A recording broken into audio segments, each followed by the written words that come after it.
Turasubiye gushimira Imana bene data kubw'uyu mwanya Yesu yongeye kuduha kugira ngo tubane namwe mu ijambo ryayo. Muri kumwe na Françoise HABONAYO. Nsubiye gushimira Imana kuko iduhaye uyu mwanya. Reka dusenge. Urakoze mwami Yesu kuko tugiriye ubuntu kongera gukorana na bene data kugira ngo tuganire ku vyawe. Nuko mwami Imana ndakwinginze ngo udusobanurire ijambo ryawe, kandi mwene data ariko hadukurikira mwami Yesu muhumura amaso atahura ivyanditswe. Urakoze umuhezagire, kandi mwami Imana ico igomba kwira ijambo rikora rigikore mu mitima y'abaryumva bose. Urakoze nanje ufashe mushoboze, ni mu izina ryawe ugera Yesu ndabisabye, amen. Mu mwanya waheze twize ku bantu bitanga ubufuti bagasanga barahushije umusaraba. Twerekana neza ni gute umuntu yoshobora gutangura neza kandi akagenda neza adahushije. Rero twamaze kubona yuko kwihana, umuntu yihana ivyaha, kandi Yesu Kristo niwe wenyene aduharira ivyaha vyacu. N'amaraso ya Yesu niyo atwuhagira, niyo adukurako imyanda yose. Imana ishimwe. Rero hari ijambo nagomba dusubiye turabe. Kumbure ntitwarisomye mu gice cyatangura, ariko reka turirabe. Yohana wa mbere igice ca mbere ku murongo w'9. Yohana wa mbere igice ca mbere ku murongo w'9 haravuga ngo nitwatura ivyaha vyacu niyo yo kwizigirwa kandi igororoka. Ivyo nivyo bituma iduharira ivyaha vyacu ikatwoza ukugabitanya kose. Imana ishimwe. Ngo nitwavyatura, haleluya, tuvyatuye, ngo Imana izoduharira ukugabitanya kwacu kose. Imana ishimwe. Rero twamaze kubona rero kwihana, kandi twamaze kubona yuko Imana iri muri wewe, ngo yakugwatirije Mpwemu wayo nk'ikimenyetso canke nk'ikashe ivuga ati uyu mwana ni uwanje. Imana ishimwe. Ubu rero tugira turabire hamwe. Abantu benshi bavuga bati ntawe udacumura, ntawe udacumura. Ariko reka turabe iby'ijambo ry'Imana ritubwira. Ijambo ry'Imana tusome hariya mu gitabo ca Yohana wa mbere nyene, ca Yohana wa mbere igice ca 5 ku murongo, turahera ku murongo w'17. D'abord, gucumura ni ugukora icaha. None icaha ni iki? Uwo kubaza ati icaha ni iki? Icaha noshaka kuvuga nti nukurenga amabwirizwa y'Imana. Umuntu arashaka gukora icaha canke kurenga ku byo umuntu yakubwiye, kurenga gukora ibintu umuntu yakubujije, ni gukora icaha. Ariko ngaha turiko turavuga icaha c'umuntu akora kigacika icaha imbere y'Imana. Hariho igihe umuntu ashaka kukugira nabi, kavuga ati nakayankoreye icaha kweri, namurindiriye ntiyaza, nakayangiriye nabi. Urumva aho ni jewe nawe gusa. Ariko icaha ndiko ndavuga ni iki caha gisobanurwa neza yuko Imana yo mwijuru igikarifiye nk'icaha. Reka tubirabe icaha ni iki. Yohana wa mbere igice ca 5 ku murongo w'17. Kugabitanya kose ni icaha, kandi hari icaha kitari ico kwicisha. Mana wewe, urumva ngo hari icaha kitari ico kwicisha. Aha rero birakomeye. None ivyaha biri kungahe? Ko hari icaha kitari ico kugabitanya kose ni icaha, ariko hariho icaha kitari ico kwicisha. Uyu munsi tuza kurabira hamwe ico caha kitari ico kwicisha ni ikihe. Mbega hariho icaha co kwicisha? Reka dusome mu ijambo ry'Imana. tubandanije rero hariya muri Yohana wa mbere 5 ku murongo w'icumi n'umunani ngo turazi yuko umuntu wese abyawe n'Imana adakora ivyaha, ariko umwe yabyarwa n'Imana aramuzigama, kandi wa mubi ntamukorako. Iri jambo weho gamwene data urivuga gute? Umuntu yabyawe n'Imana ngo ntakora icaha ngo kandi wa mubi ntamukorako. Uremeranya n'iri jambo? Jewe ndaryemera. Kubera iki? Umuntu yamaze kumenya Imana agatamira ku ijambo ry'Imana akajya ku bushobozi bw'Imana ntakora ibyaha. Uti gute?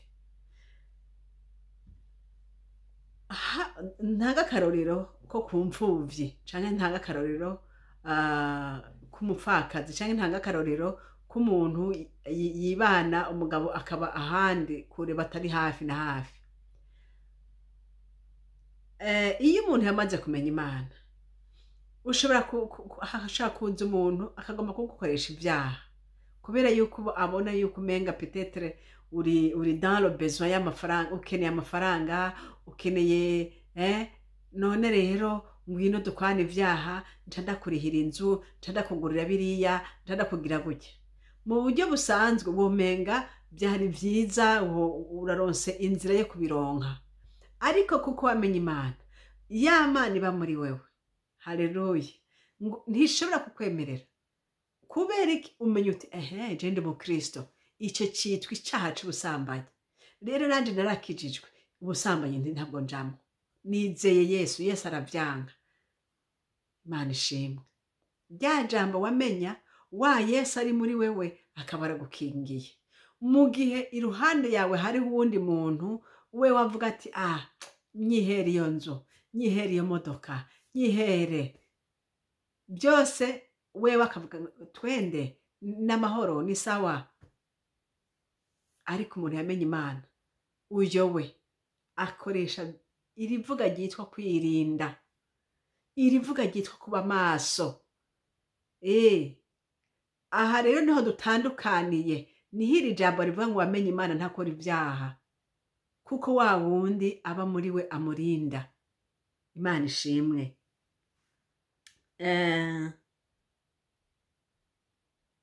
Ngo turazi yuko umuntu wese abyawe n'Imana adakora ivyaha, ariko umwe yavyarwa n'Imana aramuzigama, no kuvuga Yesu aba muri we aramuzigama, ngo kandi wa mubi ntamukorako. Imana ishimwe.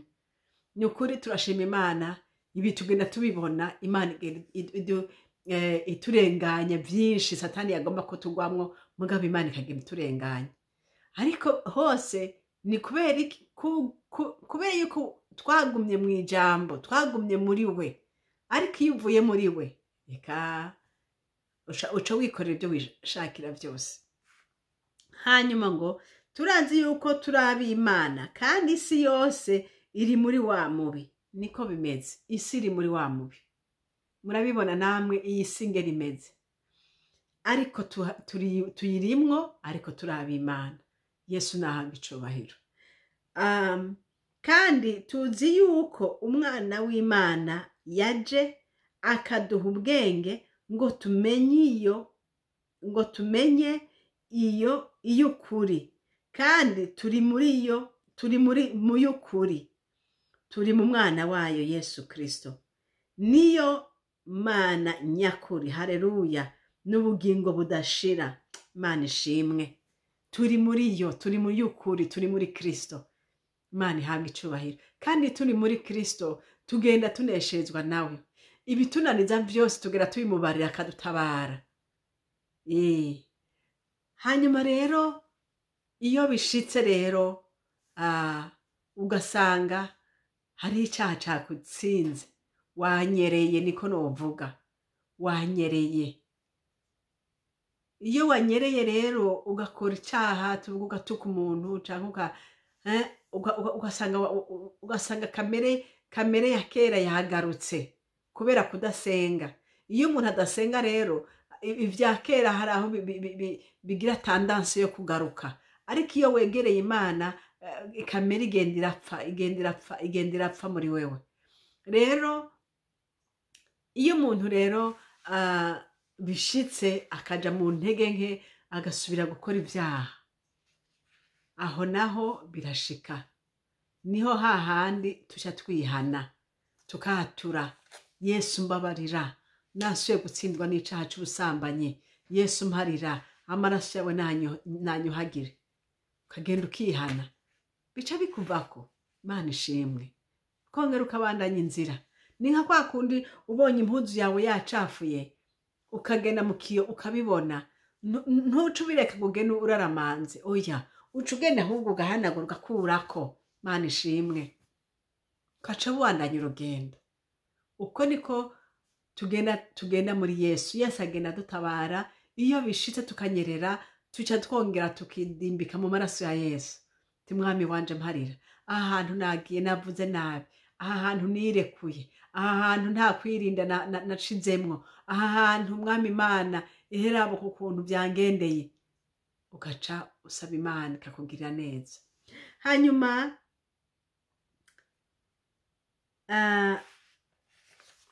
hari irindi jambo, none hariho icaha kidashaka kubabarirwa? Kirahari canke hari umuntu adashaka kubabarirwa? Uratangara, hariho icaha kidashaka kubabarirwa. Hariho umuntu adashaka kubabarirwa. Uravuga uti mbe uyu muntu atuzaniye ibiki ko tuzi ko Imana iri ku ntebe y'imbabazi? Reka tubirabe. Ijambo ry'Imana mu gitabo ca Yohana wa mbere 5 ku murongo wa 16 haravuga ngo, umuntu niyabona mwene data wundi akora icaha kitari ico kumwicisha, nasenge, azohesha ubugingo abakoze ivyaha bitari ivyo kubicisha. Hari icaha co kwicisha, sico mvuze kwasengera, sico mvuze kwasengera. Icaha co kwicisha mwami ntavuze ko tugisengera, oya. Naha ndabizi ko ugize ibibazo byinshi cyane, ariko ni uko ijambo ry'Imana ryavuze. Hasigaye ko turaba ico caha co kwicisha n'icaha. Ico Bibiliya yavuze ko ari icaha co kwicisha, se kwa. Reka turabe uyundi murongo hariya mu Baheburayo. Abaheburayo igice ca 6 turasoma ku murongo wa 4 gushika wa 6. Dusome mu izina rya Yesu Kristo. Abaheburayo 4 Abaheburayo 6 ku murongo wa 4 gushika kwa 6 haravuga ngo, kuko abamaze kwakirwa n'umuco bagatamira ingabire iva mu ijuru, bagasangira Mpwemu Yera, bagatamira ijambo ryiza ry'Imana n'ububasha bwo mu gihe kizoza, maze bakagwa baramaze kumenya Imana neza, barakoreye Imana, barabonye ubushobozi bw'Imana, hanyuma bakagwa bakabivamwo, maze bakagwa bakabivamwo. Ku murongo wa 6, ntibishoboka gusubira kubahindura bashasha ngo bihane, kuko bongera kwibambira umwana w'Imana, bakamuteterereza ahibonekeza. Abantu nk'abo ngo ntibishoboka ko basubira guharigwa, kubera yuko ngo baba basuye kubamba umwami wacu, baba baramenye iby'ukuri, bakabikora bakabigenderamwo, mu nyuma bakabivamwo n'ubwenge bwabo, bakavuga bati twebwe Imana turayihebye, bakatura ko bavuye mu kwizera, bakabivamo, kandi baramaze kubona ibyiza byose, baramaze kubona ibyiza byose Imana itanga, ubushobozi bw'Imana bari barabubonye, ijambo ry'Imana baryize, Mpwemu Yera baramwakiriye, ibiki n'ibiki. Ariko hakagera igihe rero bakabivamwo. Uyu muntu ngo ntibishoboka ko asubira kugaruka, ngo kubera yuko abasubiye kwibambira umwami Yesu. Mwumvise bene da, tugume muri Yesu. Imana dufashe. Kandi iki cyaha naco kirafise ico cyitwa. Iki cyaha kirafise izina. Reka turabe mu Baheburayo kandi igice c'icumi ku murongo wa 28 na 29. Ukengereye ibyagezwe bya Mose, ibyabona 2 canke 3 biramwicisha atakagongwe. Mugira ngo umuntu ntazoba akwiye guhanwa ibirushirije cane, asiribanze umwana w'Imana akiyumvira amaraso y'isezerano yamwejeje ko ari igihumane, agacokora mpwemu w'ubuntu. Aba yakoze icaha co gucokora mpwemu w'ubuntu, icaha co gucokora Imana. Hanyuma umuntu rero yakoze ibintu nka mwene ivyo, akora ibyaha ibigirankana. Ku murongo wa 26 ngo kuko namba dukora ibyaha ibigirankana kandi tumaze guhabwa kumenya ivy'ukuri, ngo ntihaba hagisigaye ikimazi c'ivyaha. Nta kintu umuntu yokorera uyu muntu, kuko abikora ibigirankana kandi yaramaze kumenya ukuri. Ngo nta kimazi c'ivyaha kiba kigisigaye kuri we, ngo ariko haba hasigaye kwitegana ubwoba, gutsindwa n'urubanza, no kwitega umuro w'inkazi uzorigata abansi b'Imana. Nico kiba gisigaye.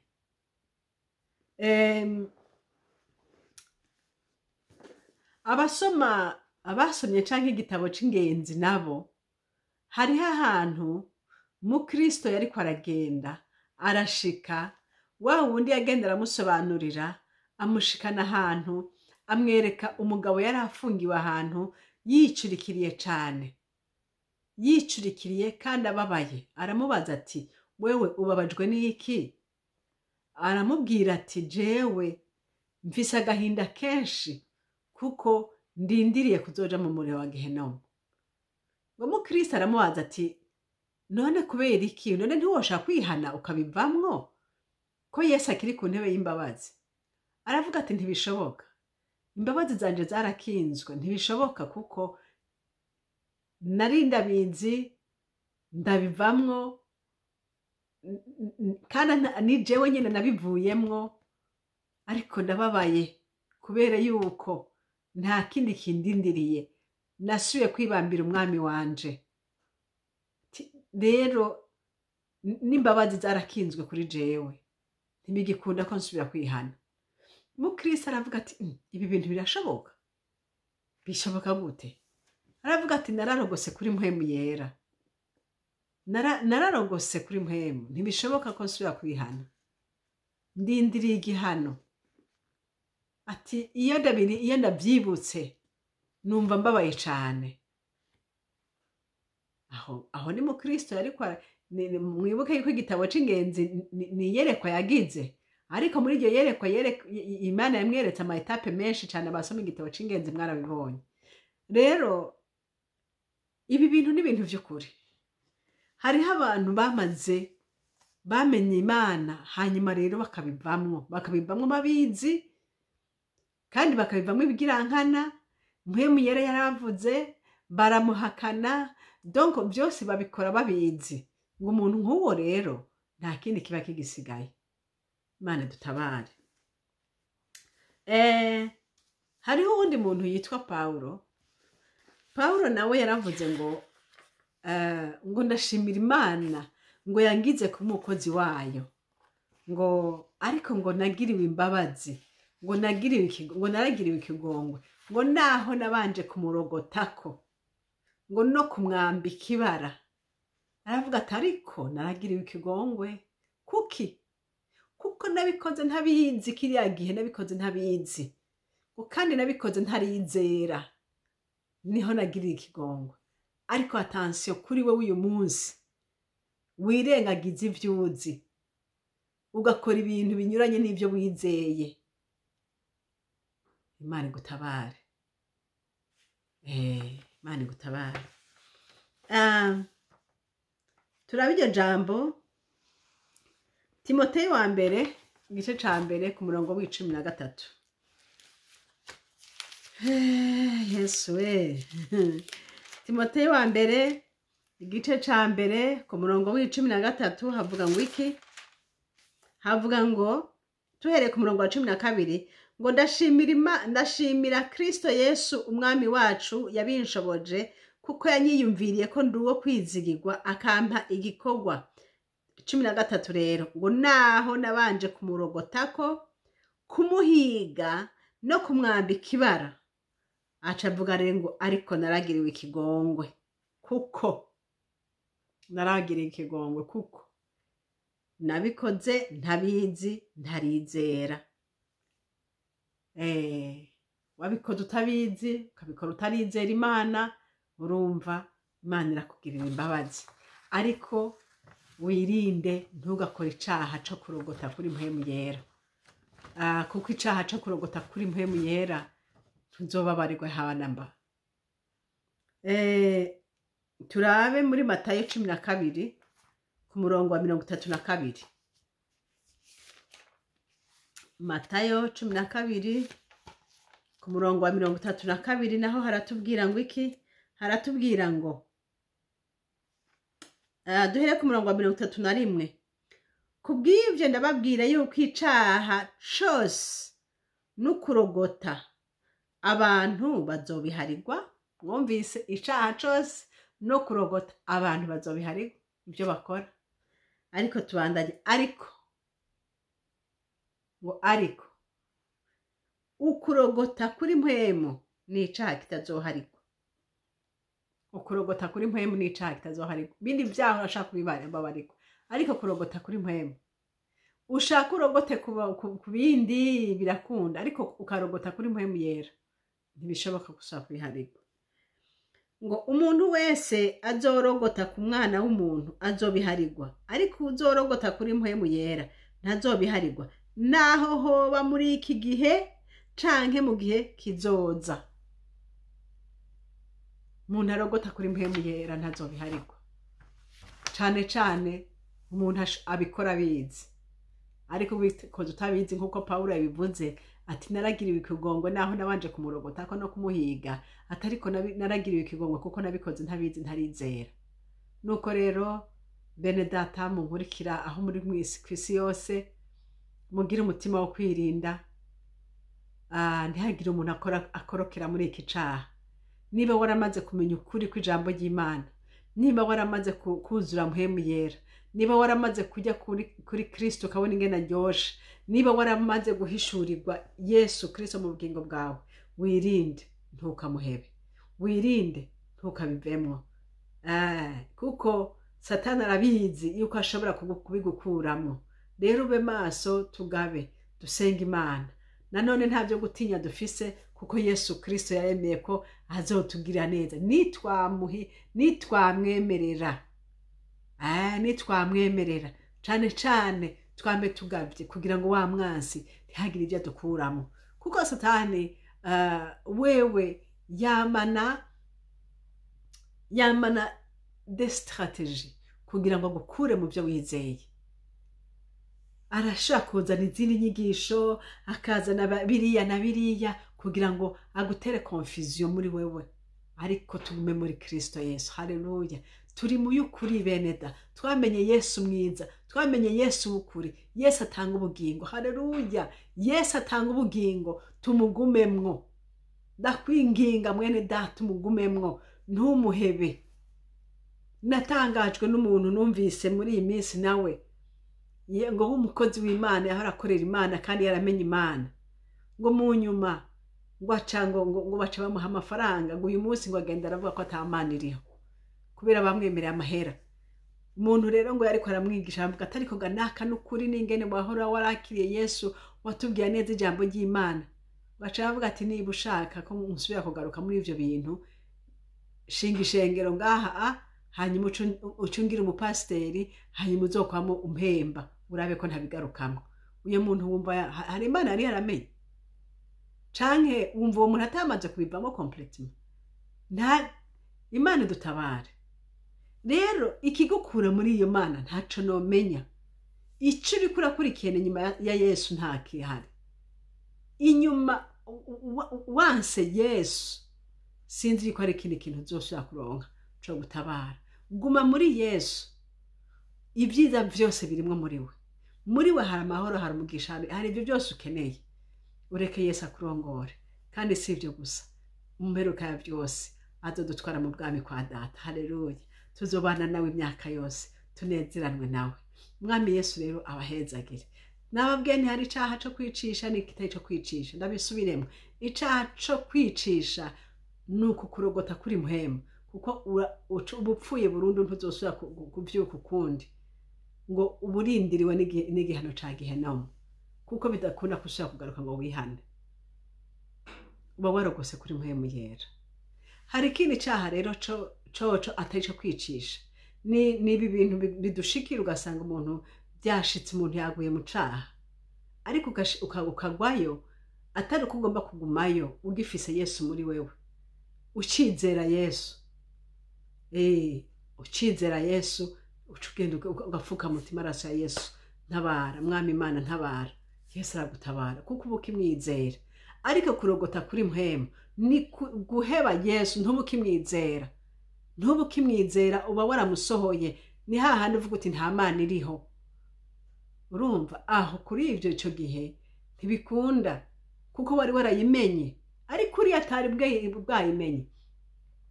Hariho abantu benshi babivuga gutyo kuko batarigera bakizwa. Abo sibo ndiko ndavuga. Abo onye Imana irababika umunsi wo kuzokizwa. Ariko wa wundi yari yarakijijwe hama kabisokorokamo. Uwo ni w'ikibazo gihagazeko. Sino tuvuga ubutumwa kugira ngo abataramenya Yesu baze bamwakire. Abataramenya Yesu naho yarapotereye hehe kure cane. Yesu aramwakira. Niko na Paulo nibyo byamushikiye. Yavuze ati naramurogose ko naramwambitse ibara naragize gute ariko nabikoze ntabizi ntarizera. Kuva rero aho umuco w'Imana umaze kumwakira akagendera mu Mana neza. Aho abariko baragena neza. Ariko dusipoze ko Paulo hoba harageze igihe rero akabivamwo. Aha amaze kubivamwo nta kindi cyose kumugarukanamwo kuko yoba yibambiye umwami yamaze asuye kwibambira umwami. Rero naye majambo ndizera ko bisobanutse. Bidasobanutse naho karibu aho hepfo muri commentaire tuzosa tubisubiremwo niba bitasobanutse neza. Umwami Imana abahezagire mwese. Amen. Mwari kumwe na Françoise HABONAYO. Nomero za telefone ni za zindi +46 768 0065 46 kandi chaine ni chaine HABONAYO. Mwami Yesu ndagushimiye cyane kubw'uyu mwanya nduhaye. Ndagushimiye kubw'ira ijambo. Ndagushimiye mwami kubwa Mpwemu Yera. Ndagushimiye ko ari washishikara kutwigisha kandi akabisobanurira abantu nkuko ushaka. Nuko shishikara usobanurira umwe wese kandi Mana usubira utwungurire n'ibindi uzobukoze. Ndagushimiye byose ibyo dukoreye muri kano kanya mu izina rya Yesu. Amen.